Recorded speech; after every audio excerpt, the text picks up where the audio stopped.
Welcome. We're so excited to have you joining us today as we continue our conversation about mental health. Here at Movement Church, we believe it's okay to not be okay, but it's just not okay to stay that way. And we recognize that so many people during this season have been wrestling through their mental health and what is normal and what is healthy in this stage. And so we've been taking time every Wednesday just navigating these conversations about how do we become the best version of ourselves and learn how to live life to the fullest and how to put proper techniques into our life to see victory and to see growth. Our hope really is at the end of this season that we're in, that all of us will walk out of this season emerging stronger and better versions of ourselves than what we actually came into. Today we want to talk about grief. And when we mention grief, grief has this idea or mindset of it has to be surrendered around death or centered around death. And truth is there is an element of that. And even in this season, there has been some pretty sad scenarios. I've had to perform funerals during this season and walk through families who are grieving, the loss of a loved one and are doing it in a different way than how they've had to do it. In the past, when someone passes away, you were able to have a funeral and be supported by friends and families. And now under this restrictions, it's minimal funerals. It's limited to 10 people. It's a different feel. But I also want to highlight that grief isn't just centered around death. Grief is centered around loss. And a lot of us, we've lost something during this season.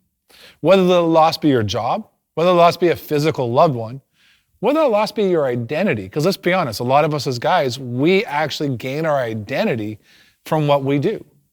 Whether the loss be loss of freedom, loss of mindsets, loss of energy. There is this centeredness, this feeling right now of loss.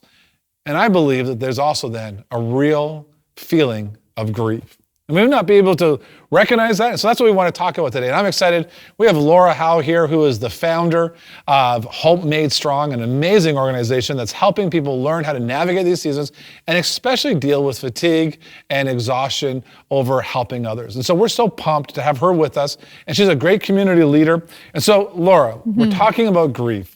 Walk me through, everyone thinks of grief as this big thing centered around a death.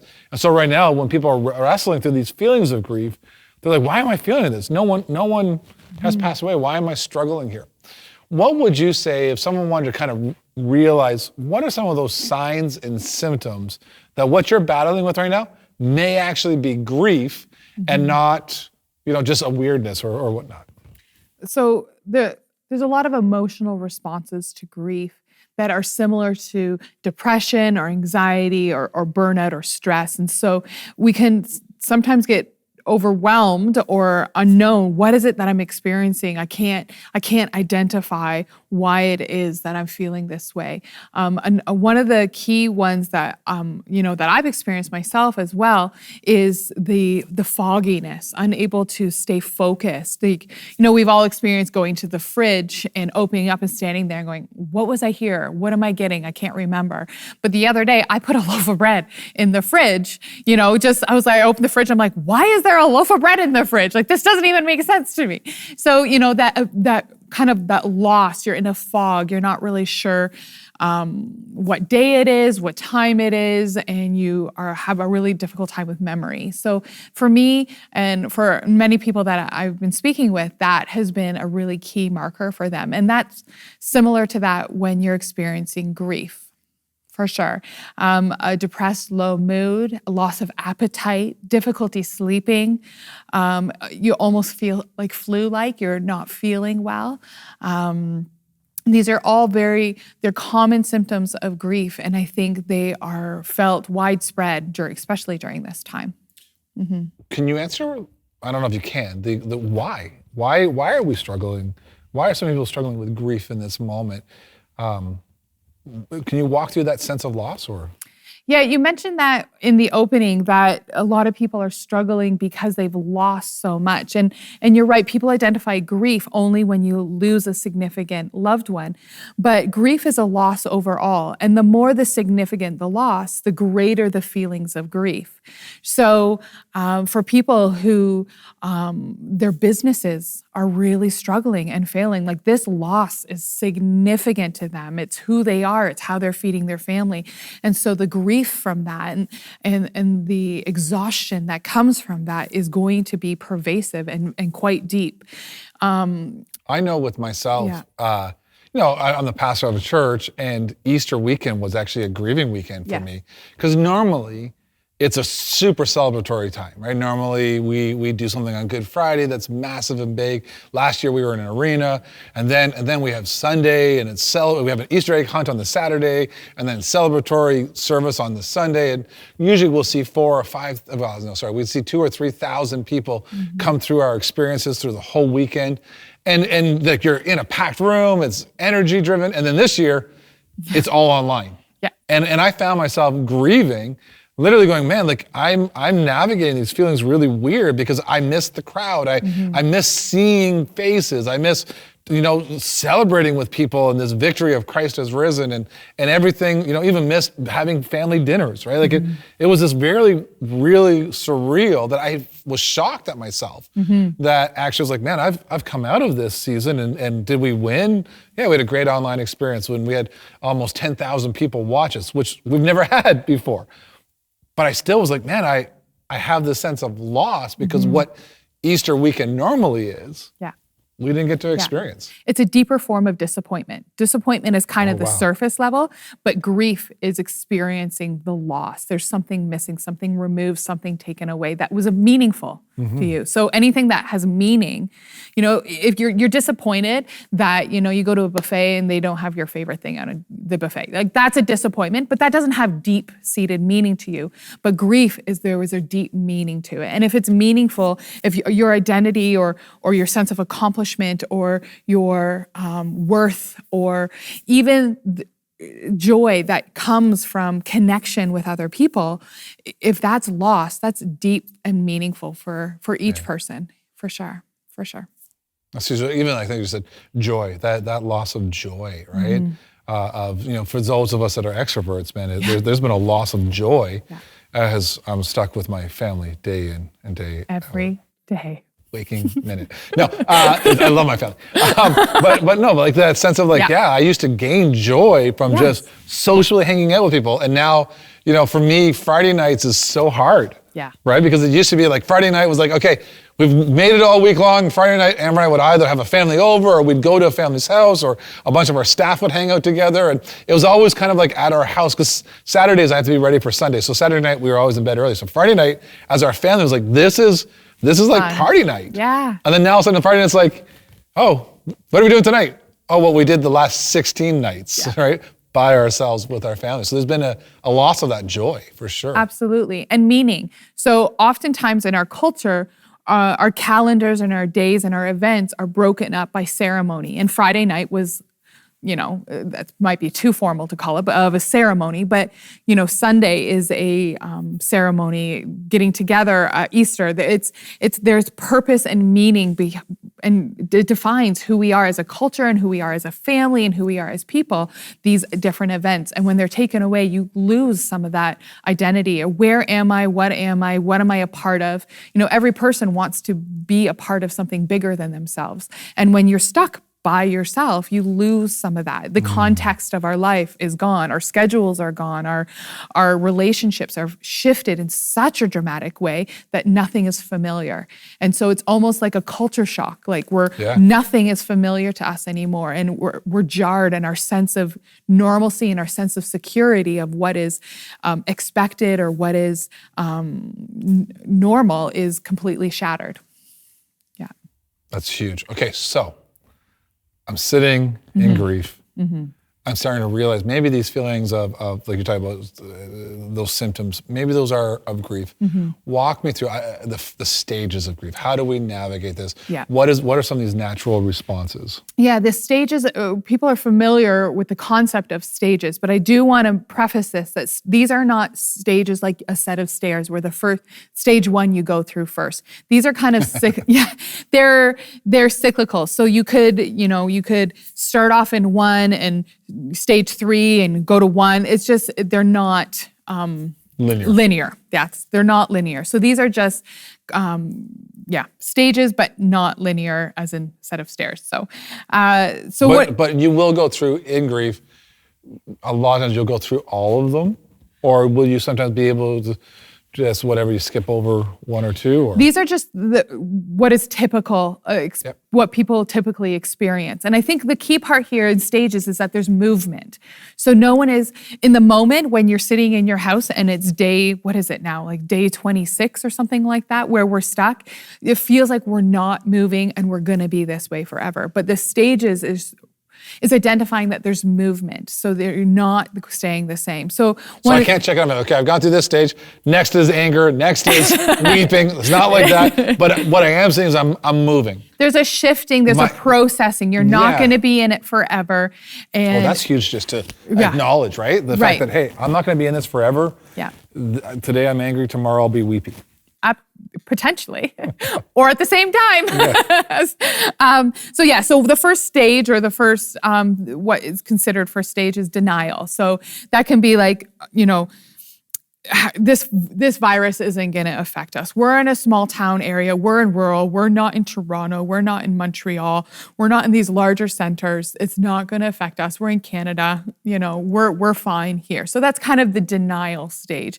And I think we all had hoped we could stay in that stage. But no, we probably moved on to the anger stage, which is like, I can't believe that I cannot go to a restaurant and I have to cook every single day of my life. Like, this anger, this frustration that something's been taken, and it's beyond our control. I think that's the frustrating part. It's I have no control of this. This has been taken from me. And that anger and that frustration that comes up. And then there's the bargaining, which I think we may be in it for longer than we realize. That, okay, if we stay by ourselves and we do this, in 2 weeks, we're going to be out. That bargaining. If I stay isolated and I follow the rules, then, we'll be done this in 2 weeks. And you try to bargain with that a little bit. And then the next one is sadness. And, I think that one you can cycle in and out. It's that loss, it's that deep loss, and realizing the impacts of loss. If you relate that back to when you lost someone, a loved one, that comes back at, a lot of anniversaries and birthdays and those special moments. So that one is often people go in and out of. It's that realization of the loss. And then the sixth one, or the fifth one, is acceptance. And acceptance is, this is happening and I'm just gonna have to figure out how to do life with that person or without that person. I'm gonna have to figure out how to teach my children. I'm actually gonna have to figure out how to use, Google Classroom or whatever it's called. That one I'm still in denial. And then research has gone on and they've added a sixth stage, which is meaning, and that's finding new meaning, or I would relate that to what we're doing, is finding out what really we value. That we've left a lot behind, a lot has been taken from us, but finding new meaning in what we're experiencing now.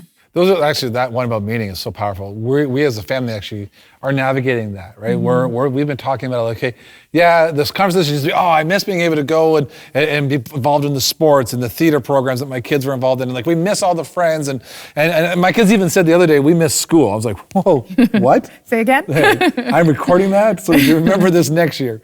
Right? But then we actually moved to a conversation, okay, but what don't we want to bring back? Because what we're actually finding in this season is a little bit of what really mattered, right? Did all being out every single night of the week in a different sports program and mom and dad being taxis as a full-time career, like, was that really a valuable moment? Even as a staff, our staff was working really hard during this season. But we've been navigating conversations, well, what does the future look like for us? Do we want to go back to that high-paced, go, missing family dinners? Is that really a priority, or have we retooled what actually matters to us in this season? With a loss, there's a loss of a piece of your identity, whether it's your schedule or whether it's a loved one. There is a piece of you that's gone, and you have to redevelop who you are, who you are without your parent, or who you are without, a friend or a family. And I think defining who we are post-COVID is going to be really interesting. And I think it's causing a lot of people to reconsider. Now, I don't want to minimize the trauma and the experience that people are having right now with loss of jobs. And, there's a lot of kids and people who are in very vulnerable situations inside their home. So this is causing a lot of loss for them. But there's a large portion of the population and our community and our neighbors and our friends that are what's really important to me and who am I and who is our family. Yeah. Yeah. And who matters. That's really powerful. And I think it's really important in this moment, just as a pastor, that I kind of sit down and go, in these moments, I also try to remind myself of who I am, right? And whose I am. Like, I am a person that I personally believe God's got a purpose in my life, right? And then even in the midst of tragedy, I'm able to go, okay, maybe some things have to be retooled, maybe some things have to be, rearranged, but God still has a plan and a purpose for my life. And this is still moving forward. It may look different, but it's moving forward, right? And finding meaning. I'm really curious to see what our world will emerge like at the end of all of this scenario, and kind of going from there. I was thinking though about that. You and I were talking about Ruth, a story in the Bible, and you kind of just walked through and you wrote them down. And I thought they were so powerful. Ruth is a story in the Old Testament, and it's an ancient writing, right? So it's really old, but the truth is there's a lot of times we can look at these things and pull out lots of truth that apply to today. And you kind of just walked me through how she experienced all of these, right? So Ruth was a woman who was Hebrew and went into another land and was with her husband. And she kind of expected that season wasn't going to be a long season. And then her husband and her sons all died in that scenario, right? What was meant to be a temporary shift turned very differently. Her story shifted beyond her control. She had no control, and she was in a land that was foreign. It was a whole different culture than what she grew up in. So it was very jarring. I shouldn't say it was. It must have been very jarring for her. I agree. I resonate with that going, like that would be such a, oh man, like all my support systems that I thought I had, everything I claimed. The traditions, it's all the ceremony, it's changed, it's shifted, And then then you had pointed out to me that she actually went from that shifting of like, oh wow, to she actually experienced anger. And you had pointed, I thought this was so cool. Share with me what you had said, what it said. Well, in the story of Ruth is the stepdaughter of Naomi. So at the beginning of the story, it's Naomi who lost her husband, lost her sons, and she's like, forget this, I'm out. I'm going back to my country. And her daughter-in-law, Ruth, is trying to follow her and saying, wherever you go, I will go. And Naomi is like, no, you're going to stay here. You're going to find a new husband. This is your country. You'll be fine. And Ruth was like, no, I'm going with you. And in the scripture, it says that she was silent. She wouldn't speak to her. So in the scripture, even Naomi in those ancient writings gave her the silent treatment, that she was angry. So if your wife is giving you the silent treatment, she is just, it's biological and it's historical. They've been trained for years how to do that. But so she expresses anger, right? And then there's the bargaining. Yes. So, in the bargaining, she was trying to tell Ruth, stay back, go alone. I'm going to go back to my customs and my culture. You will stay there. You will get through it there, and I'm going to do this. She was trying to navigate and gain control and put in a plan in place, trying to create structure where there was none. Yeah. That sounds so familiar too, right? Oh, I'm going to get my kids to do all the schoolwork. I'm going to have them, and then you're trying to control what is uncontrollable. Yeah. Right? I made a chart. I made a chart. Okay, we're going to do school, and then we're going to do like outdoor time, and then we're going to do chore time. I guess Pinterest told you to do this, right? That's what it was, exactly. I hate Pinterest. Then she went from she experienced sadness. Yes. In the scriptures, it says that they wept heavily together. They heavily wept. So they felt that loss deeply, that what once was is now gone. Yeah. And then there was acceptance.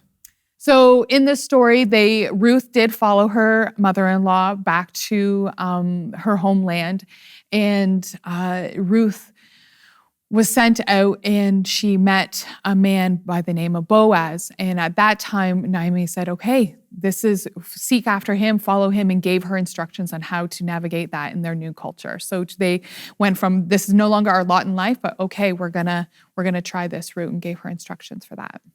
And so here's what I think is really cool. This is an ancient scripture. We see all the stages, the 5 stages.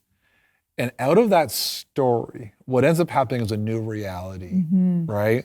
And Ruth ends up being in the lineage of Jesus Christ, which is so cool to think that, man, what looked like there was brokenness and had all the rights to go through the grieving process, Absolutely. God actually turned it around for something really awesome. Yeah.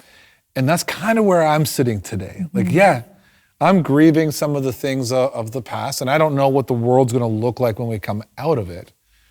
But at the same time, I know that God has the ability to turn all things around for his glory. Absolutely. And I'm really believing that as much as it's hard, and not that I want to dangle a carrot in front of them and say, oh, suck it up, buttercup. Yeah. It's going to be better when we get out of this. I'm not wanting to do that. But what I am believing is that, man, I actually am taking value and new meaning that we're going to come out of this stronger. You know, as a church, we're going to come out of this stronger. As a family, I'm believing my family's going to come out of this stronger.